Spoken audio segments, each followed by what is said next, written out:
Buonasera a tutti! Buonasera! Come state? Allora, io sono qui solamente velocemente per presentare il prossimo ospite perché ci tengo. Non sono io il prossimo ospite. Allora, velocemente voglio presentarvi il prossimo ospite, una persona alla quale tengo molto, persona con la quale abbiamo molto lavorato in questi mesi difficili, particolarmente sulla crisi medio orientale. Siamo arrivati ad un primo passo importante nella crisi medio orientale, che è stato l'avvio di un cessate il fuoco in Libano.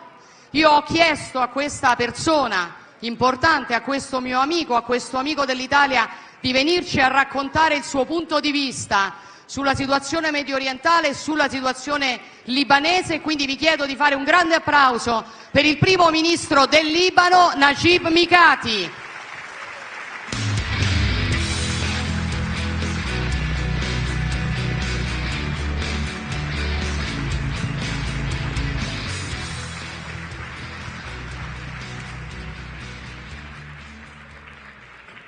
Buonasera.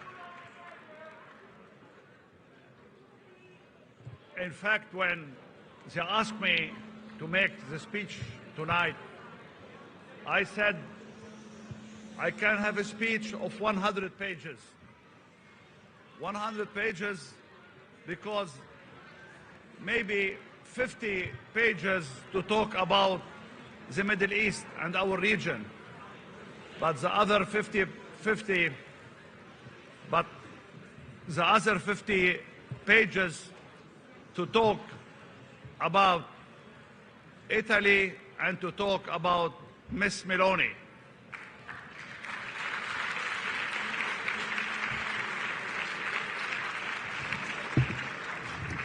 My dear Georgia, it's not enough to talk 50 pages about you, because really you are doing a great job and you are building up very good and tight relation with my country, Lebanon.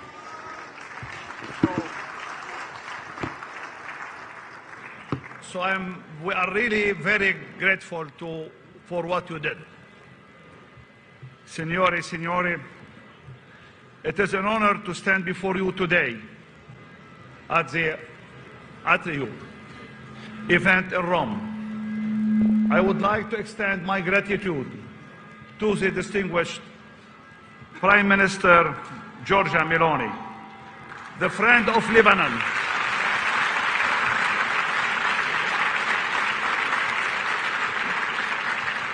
for providing this platform for us to discuss the historical context and current challenges facing Lebanon and the region. Ms. Prime Minister, ladies and gentlemen, our fruitful bilateral relationship between Italy and Lebanon are rooted in history, culture, and mutual respect, making them a beacon of cooperation and friendship in the Mediterranean region. Italy remains as one of Lebanon's important trading partners, with bilateral trade and investment playing a significant role in both countries' economies. Italian companies have made substantial investment in Lebanon, contributing to the development of key sectors such as infrastructure, energy, and tourism. This economic partnership has created opportunities for growth and innovation benefiting both nations. Furthermore, our countries have worked closely on various regional and international issues, including peacekeeping efforts, humanitarian assistance, and counter-terrorism initiatives. Both countries have demonstrated a commitment to promoting peace and security in the region and have collaborated on mutual platforms to address common challenges and threats. Italy is a major supporter for UNIFIL and its presence in the peacekeeping mission in south of Lebanon. This presence is very crucial, and Italy's persistence and commitment to UNIFIL was demonstrated during the Israeli attack on the Italian battalion in South Lebanon.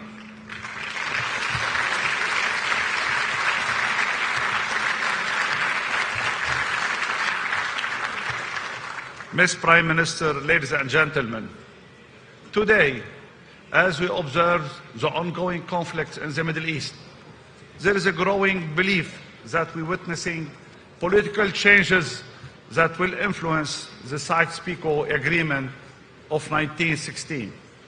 The boundaries drawn by colonial powers are being contested as nations like Syria and Iraq confront political challenges.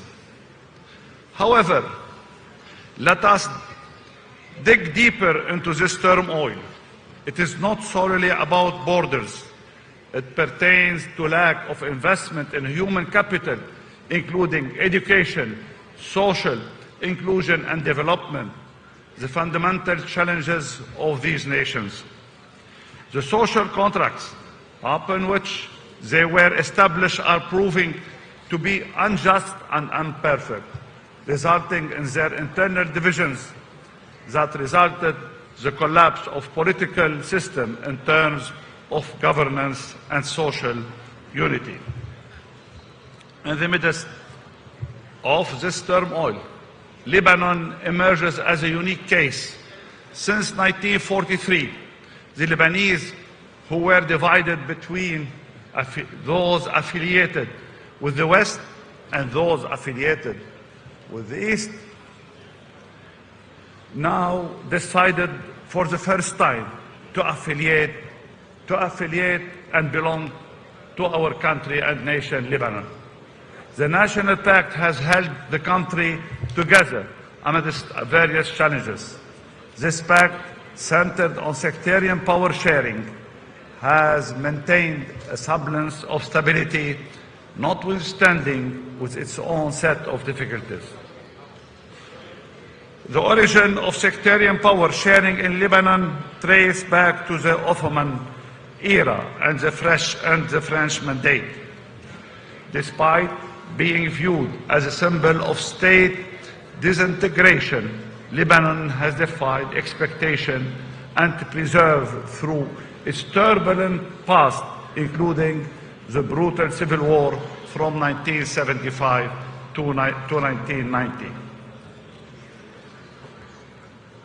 Ms. Prime Minister, the formation of Israel in 1948 has profound impact on Lebanon's political landscape. The displacement of Palestinian refugees following Israel's establishment led to a significant influx of refugees into Lebanon. This influx worsened existing tension within the country as different factions held conflicting views on the Palestinian issue. The presence of Palestinian armed groups in Lebanon further escalated internal conflict and destabilizing the nation. Lebanon became a battleground for regional powers fighting for influence, with Israel conducting military operations in Lebanon territory and occupying part of South Lebanon. The prolonged presence of Palestinian refugees and armed groups played a fundamental role in triggering the Lebanese civil war in 1975, worsening the political turmoil in the country. The Lebanese civil war, with its complex causes and devastating consequences, left a lasting impact on our nation. Efforts toward reconciliation and post-war reconstruction, such as the Taif Agreement, have been instrumental in steering Lebanon towards stability. signed in 1989 and shared by Saudi Arabia and Syria, the Taif Pact marked the conclusion of a brutal civil war that had ravaged Lebanon for over a decade. The agreement aimed to halt the violence and establish a political framework for the country's recovery and progress. As we navigate through the complexities of the post-Civil War era, Lebanon finds itself grappling with a variety of challenges that continue to shape our nation's trade. The influence of regional powers on our politics and the persistent Israeli occupation of Lebanese territories are all pressing issues that demand our attention and action. The shadow of non-state actors looms large, with its dual identity encompassing both political and military dimensions, further complicating this case of fragile political landscape of Lebanon. In addition to these long-standing challenges, we are confronted with the new hurdles in the form of the influx of Syrian refugees since 2011. The consequences of the Syrian war made Lebanon home to the largest number of refugees per capita, with 1/3 of our population comprising of Syrian refugees. This influx has had cohesion. The strain on our resources has been substantial, worsening existing economic trouble and creating fierce competition for jobs and services. In the face of these challenges, it is imperative that we come together as a nation, united to resolve the impact of migration. Ms. Prime Minister, ladies and gentlemen, today and after the political transformation in Syria, the best resolution to this issue is for Syrians to go back to their homeland. The international community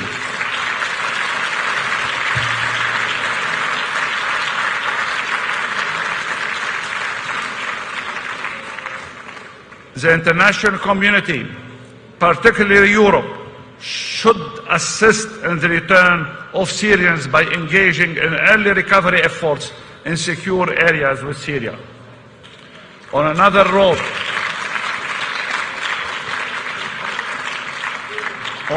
note, Lebanon is collaborating closely with Europe to prevent illegal migration, and we take pride in our active participation in the Rome process on migration.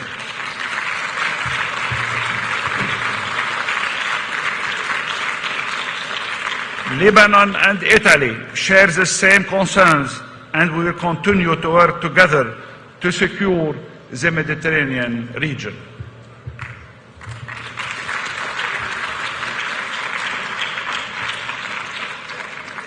Imagine if it was 100 pages, what could happen?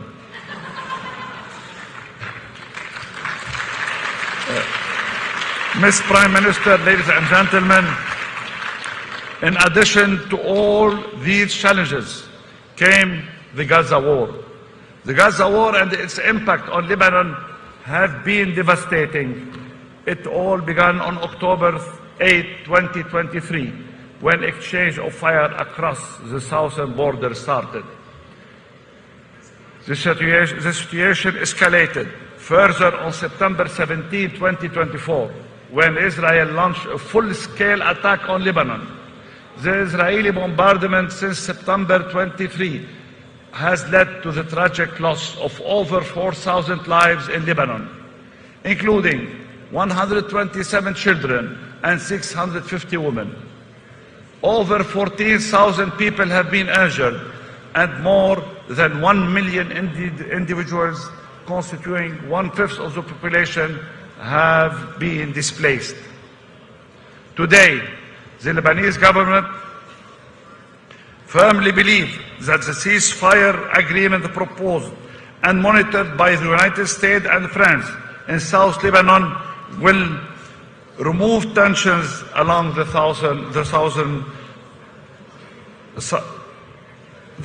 Lebanon front and potentially lay the groundwork for a sustainable long-term stability.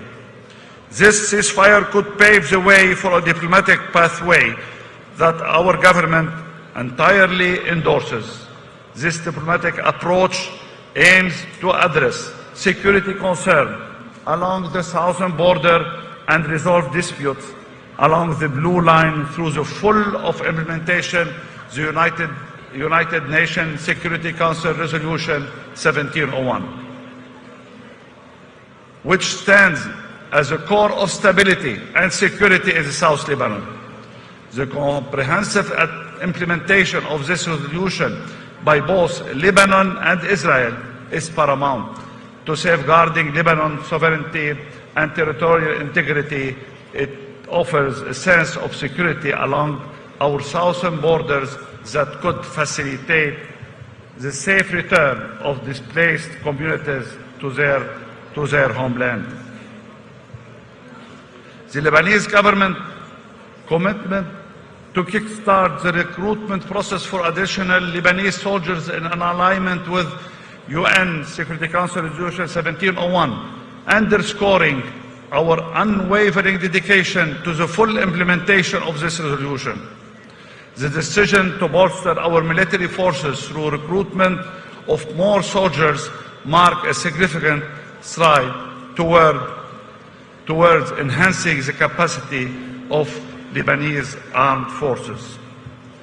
The Israeli aggression has not only caused immense human suffering and loss of life, but has also inflicted severe damage on Lebanon's infrastructure, economy, and social cohesion. The mass displacement of our citizens has created a humanitarian crisis of unprecedented scale, necessitating immediate attention and action from the global community.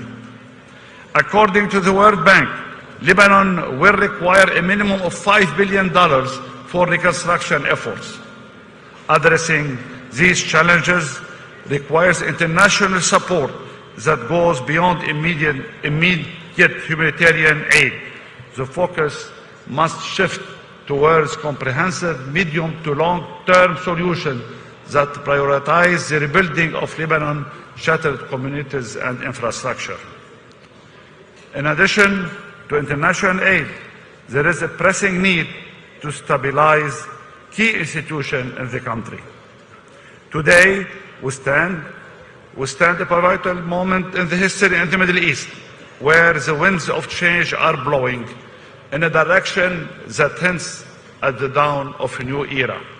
A few days ago, we have witnessed a significant shift in Syria as the long-standing regime has fallen, marking a fundamental moment in the nation's history and symbolizing the end of political military era.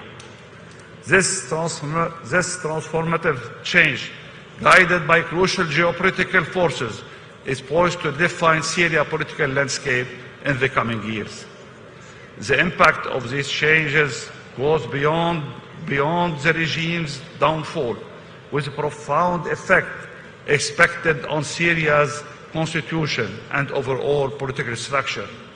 Syria stands at a critical juncture where the outcomes of this evolution will shape its governance and society fabric, leading in a new era in its history. The region, long plagued by conflict and instability, is now showing promising signs of a shift toward long-term stability. This shift not only presents a glimmer of hope, but also offers a unique opportunity for all stakeholders to come together and pave the way for peace and prosperity in this historical chaotic region. Let us Let us explore into the key points that underpin this argument and shed light on the transformative developments taking place in the Middle East. Israel's proactive stance in expanding its normalization effort with Arab countries, particularly Saudi Arabia, marks a significant step towards regional security.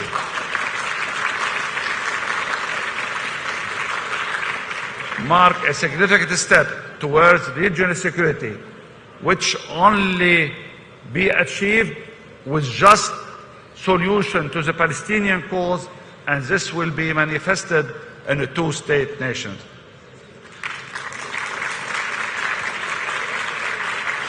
Moreover,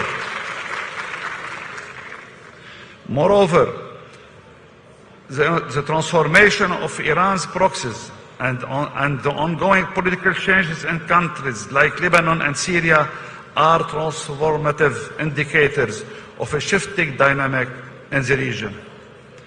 As we witness this transformative shift and promising development in the Middle East, it's imperative for all stakeholders to seize this moment and work collectively towards a future of peace, stability, and prosperity in the region. I believe that political transformation in our region has the potential to cultivate a more inclusive society through several means. First, empowerment of marginalized groups. Political reform can offer marginalized groups, including women, ethnic minorities, and religious minorities, a platform to participate in decision-making process. Second, protection of human rights. A restructured political system can prioritize safeguarding human rights for all individuals, regardless of their background. This entails upholding freedom of expression. Third, social cohesion and reconciliation. Political change can promote social cohesion by addressing historical grievances, facilitating dialogue among diverse communities, and advancing reconciliation efforts. Fourth, democratic governance. Transitioning towards democratic governance can enhance citizen participation in decision-making process through transparent and equitable elections. Governmental accountability can be upheld. Taking into account these considerations can pave the way for a more inclusive and healthy transformative political landscape in the Middle East. As we look to the future, it is essential to continue the bonds of friendship and cooperation between Italy and Lebanon by building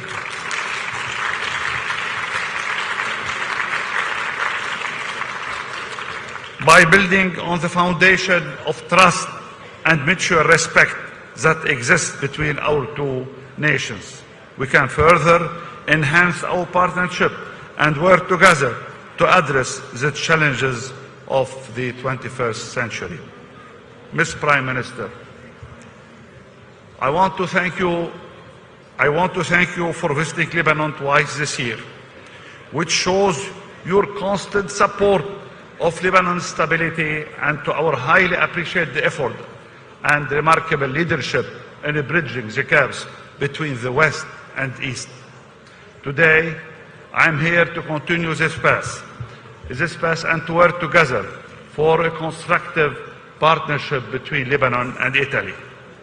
Finally, let us embrace this new era with optimism and determination, knowing that our actions today will shape the destiny of generations to come.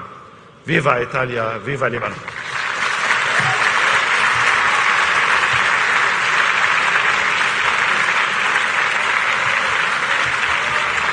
Thank you very much. Thank you.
Test.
Eccola qui! Sono tornata per un altro amico che ci è venuto a trovare e sono molto contenta di averlo qui stasera. Penso che davvero dobbiamo ringraziare questo ospite che ha fatto un viaggio lungo per partecipare a questa edizione di Atreju. Lui sta portando una vera e propria rivoluzione culturale in una nazione che è sorella dell'Italia. Come noi condivide l'idea che la politica fatta solo di sussidi è una politica che porta i paesi verso un baratro, come noi sa che il lavoro è l'unico antidoto vero per la povertà. Allora vi chiedo di fare un grande applauso per il presidente dell'Argentina, Javier Milei.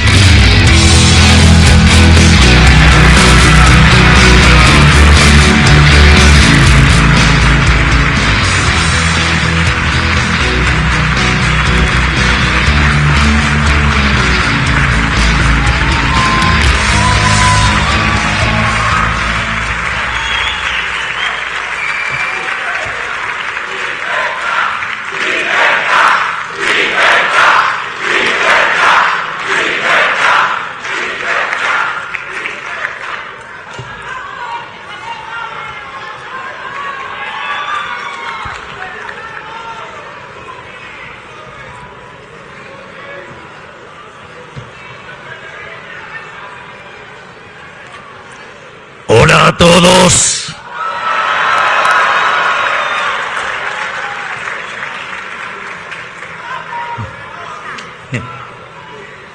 Es un placer enorme hablar hoy frente a todos ustedes.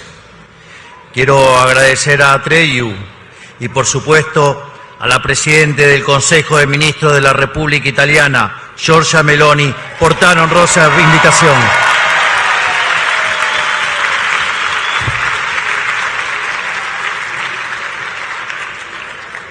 Como ya he dicho, los argentinos y los italianos estamos unidos por un linaje común y lazos de sangre profundos que ya datan de varias generaciones.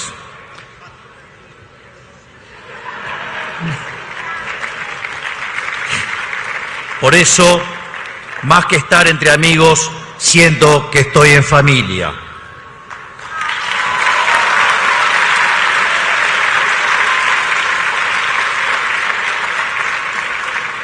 Hace apenas unos días, nuestro gobierno cumplió un año, contra todos los pronósticos de los analistas y los políticos profesionales. Creían que íbamos a durar tan solo un par de meses y que no estábamos capacitados para gobernar. Y hoy esa misma gente se sorprende de nuestros logros, tuvieron que tirar a la basura todos sus manuales.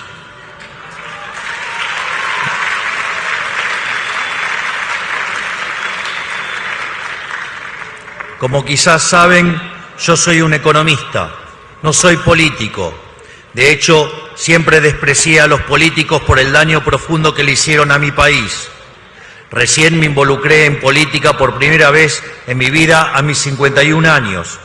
Así es que imagínense que el manual de cómo hacer política, cómo comportarse, cómo negociar, cómo comunicar, cómo hablar en cámara, qué se puede decir y qué no, digamos que nunca lo estudié y tampoco lo apliqué.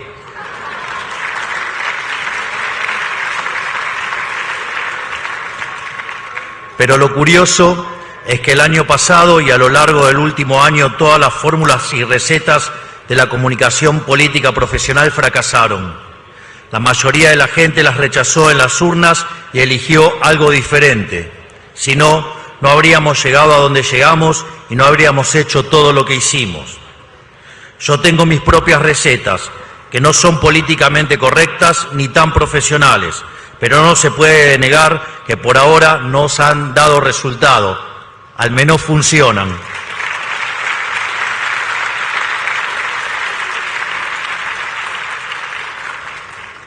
Es como una suerte de catenaccio, pero en política.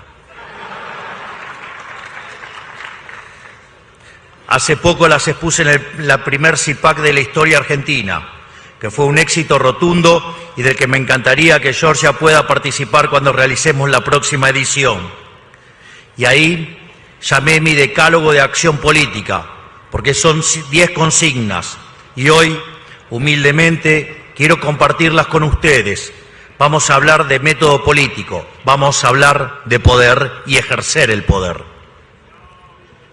Primero, es mejor decir una verdad incómoda que una mentira confortable.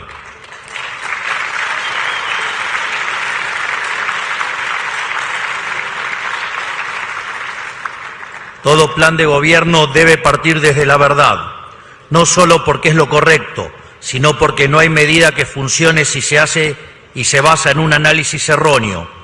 No intentamos ajustar la realidad a un modelo equivocado. Por un lado, porque ese proceder nos ha dejado más que catástrofes, por el otro, porque las mentiras tienen patas cortas. La gente, tarde o temprano, se da cuenta del engaño, y en nuestro país ya fue engañada demasiadas veces. Y nosotros no queremos subestimar al electorado. Por eso, si el trago es amargo, mejor tomarlo de una vez.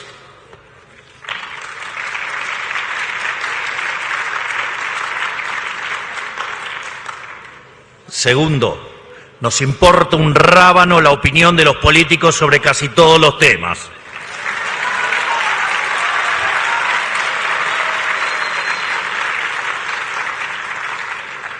En nuestro país, la política tradicional no nos trajo más que ruina e instauró un modelo en el cual los políticos, sus amigos y sus clientes ganan a costa de que el resto de los argentinos pierdan. Por eso, consideramos que escuchar a los políticos en cualquier materia es darle la espalda al ciudadano de bien. Cuando estamos ante un tema en particular, solemos preguntar lo siguiente: ¿lo pide la política o lo pide la sociedad? Si lo pide únicamente la política, a priori se presta a sospecha y en general, si sospechan y desconfían, van a acertar.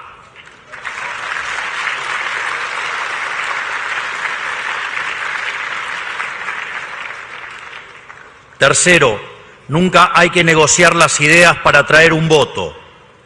Negar tus convicciones para atraer votos te va a dejar sin convicción y sin votos.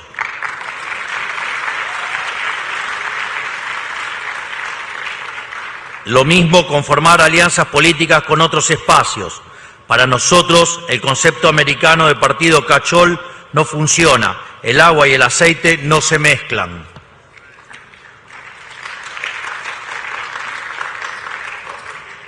Por eso, en nuestro gobierno adherimos a una serie de principios innegociables, y es que el libre mercado produce prosperidad para todos, que el gobierno tiene que ser limitado, que los argentinos saben mejor que un burócrata cómo producir, a quién emplear y con quién comerciar.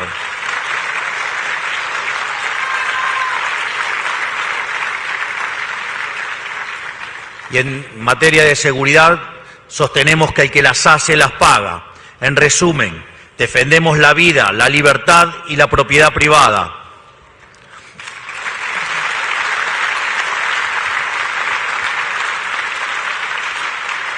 También vale la pena mencionar que sin importar quién sea ni de dónde venga, es bienvenido cualquiera que quiera acompañarnos en defensa de estos pilares. Nosotros, por nuestra parte, no estamos dispuestos a negociar nuestras ideas, pero todos aquellos que quieran abrazar las ideas de la libertad van a ser siempre bienvenidos.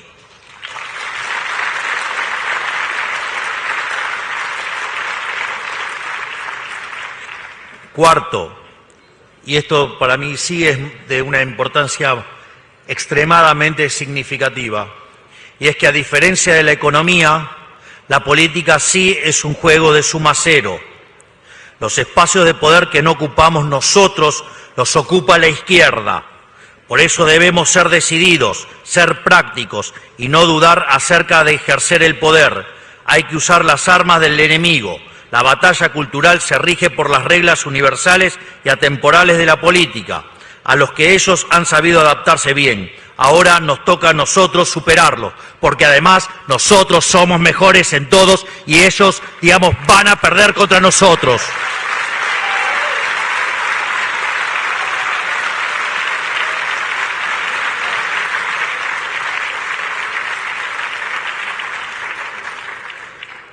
Hay una versión más áspera de eso, pero voy a tratar de, dado que soy presidente en funciones, voy a tratar de moderar las formas un poco. Ustedes entienden.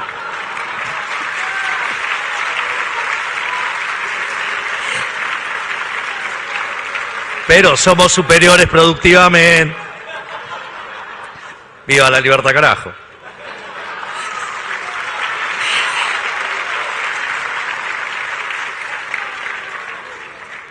Quinto, la única forma de combatir el mal organizado es con el bien organizado.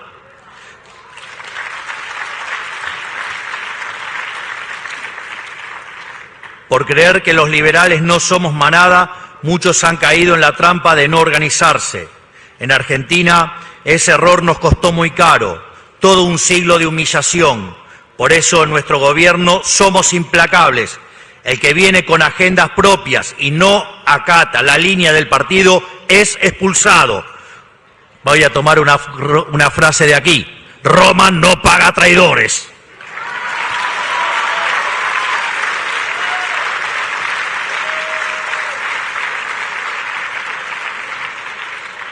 Y como dije en el CIPAC, tenemos que ser como una falange de hoplitas o una legión romana, que se impone siempre sobre ejércitos más grandes, precisamente porque nadie rompe la formación.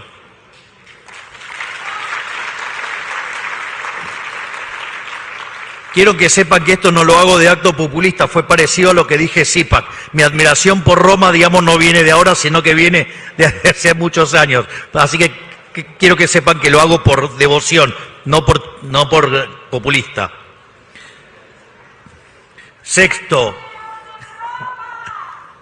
Sexto, cuando el adversario es fuerte, la única forma de derrotarlos es con una fuerza mayor. La izquierda es el culto al poder por el poder mismo. Prefiere reinar en el infierno que servir en el cielo. Y si tienen que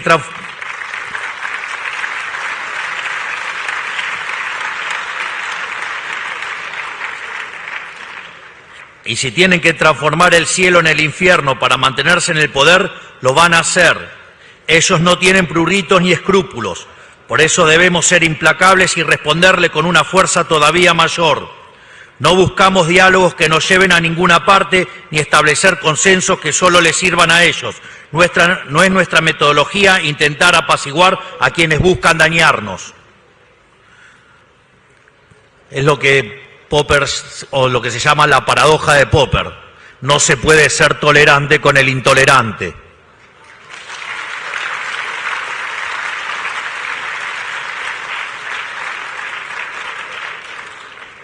Séptimo, la mejor defensa es siempre un buen ataque.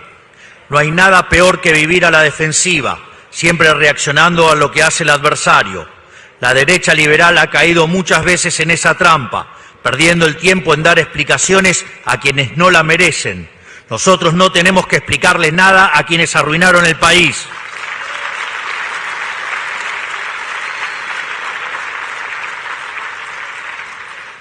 Debemos ser quienes dictemos el ritmo de los acontecimientos, asegurándonos de que el juego se juegue según nuestras reglas, y si nos toca recibir un golpe, debemos responderles con 3.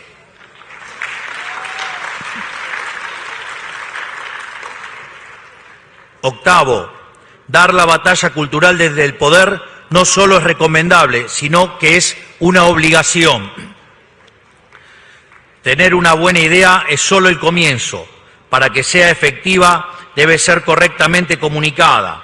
La izquierda es la prueba de que las ideas más terribles pueden triunfar culturalmente si tienen un buen marketing. Imaginen cuánto tenemos por ganar nosotros que tenemos ideas que sí funcionan y son las correctas.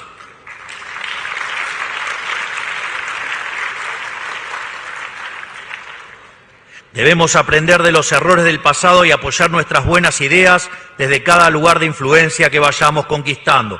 Por eso son tan importantes este tipo de reuniones, porque nos sirven para afianzar nuestras ideas y para dar más fuerte esa batalla cultural.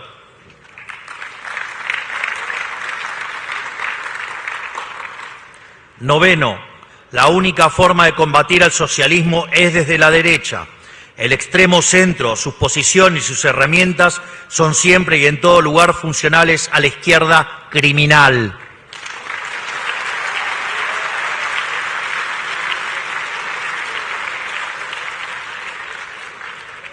No nos interesa continuar con los famosos consensos de la política, que son pactos para seguir exprimiendo a los pagadores de impuestos, porque no olvidemos nunca que los que ellos llaman consenso es el consenso entre ellos, y su único fin es que aunque cambien los gobiernos y los políticos se saquen los ojos entre ellos, los privilegios de la casta política se mantienen.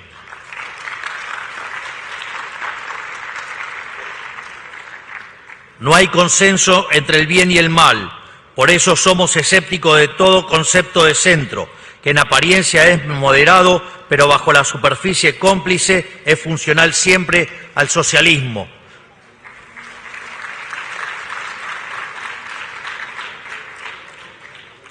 Además, nunca nos olvidemos que el socialismo es siempre y en todo lugar un fenómeno empobrecedor que además asesinó 150 millones de seres humanos.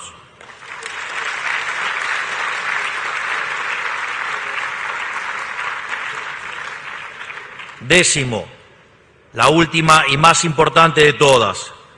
Nosotros defendemos una causa justa y noble, muchísimo más grande que cada uno de nosotros. Las personas somos meros instrumentos en esta causa y tenemos que estar dispuestos a dar la vida por ella.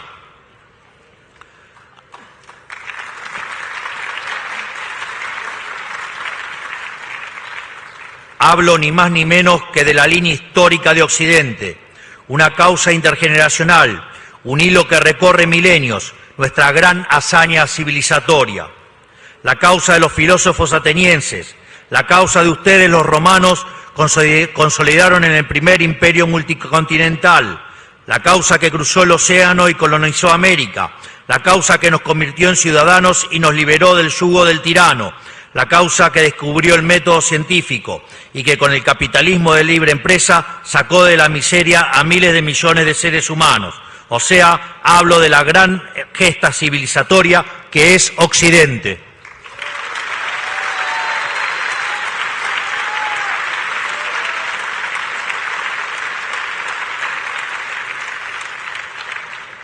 Se trata de una causa justa que nos excede como personas.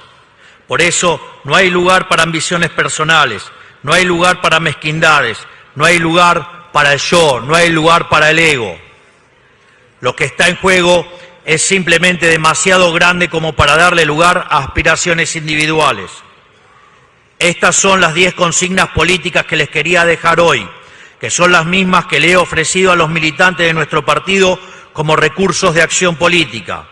Creo que pueden ser útiles para todos aquellos que comparten nuestras ideas en el resto del mundo, porque como decía Lenin, que si bien era un zurdo reventado, ¿no?, dicen cosas interesantes y hay que escucharlos.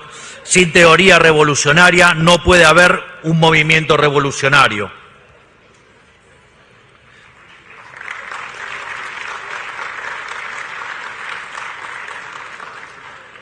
Para ir terminando, quiero decirles que hoy nos encontramos ante un cambio de época, donde el sistema global de castas privilegiadas está colapsando. La enfermedad del alma woke está encontrando cada vez más resistencia de una sociedad que está en búsqueda de nuevos representantes, en búsqueda de líderes que marquen el camino. Tenemos que hacernos responsables de esta realidad y estar a la altura del momento histórico. Y la forma más efectiva es estando juntos, estableciendo canales de cooperación a lo largo y a lo ancho del mundo. Retomando la idea de que el mal organizado se vence mediante la organización de los buenos, debemos trazar lazos fuertes entre nuestros países. Ante los atropellos del socialismo debemos contestar todos juntos y con convicción. En la CIPAC de Buenos Aires lo llamé un incipiente internacional derechista. Dicen que la política es el arte de lo posible. Nosotros desde la República Argentina estamos demostrando todos los días que en realidad la política es el arte de hacer posible lo que los mediocres dicen que es imposible.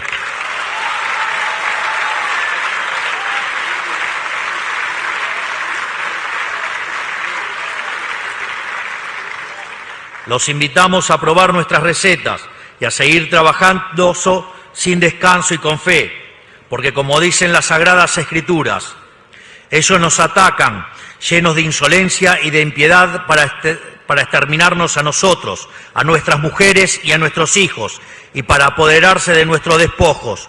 Nosotros, en cambio, luchamos por nuestra vida y por nuestras costumbres.